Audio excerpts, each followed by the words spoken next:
things that we wanted to do with the book is try and bring it into a practical context. So very early on, I suggested to the editor that we might want to speak to some firms. And the editor was very supportive of that and allowed us to interview 3 UK firms and then put forward 3 US firms, because I thought it would be interesting to make the comparison between the way that the UK and the US's law firms position, package themselves. And it was a really useful exercise. All of those interviews are written up as case studies within the book, chapter 6, I believe.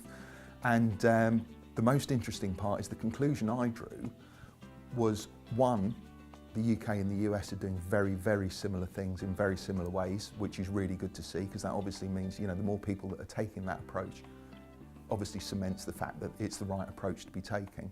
And the second thing was, I mentioned 4 Ps slightly earlier.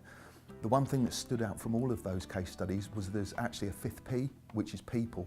All of it comes down to people at the end of the day, whether those people are your fee earners, the support staff, the marketing staff, or your clients, because they're all people as well.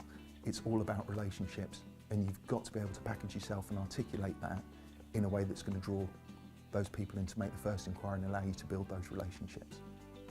For me, the book's a practical guideline. There's so much written about marketing which is completely impenetrable. It seems to be one of those subjects which, like law in some quarters, has almost reinvented its own dictionary. What we've tried to do here is just simplify it, make it as easy as humanly possible. A law firm has a product, a certain number of people want to buy that product. How do you draw the line in between? How do you take that to market in a way that's actually going to mean something to somebody? And my only advice that I can actually give people is to find out exactly how to do it, buy the book and read it.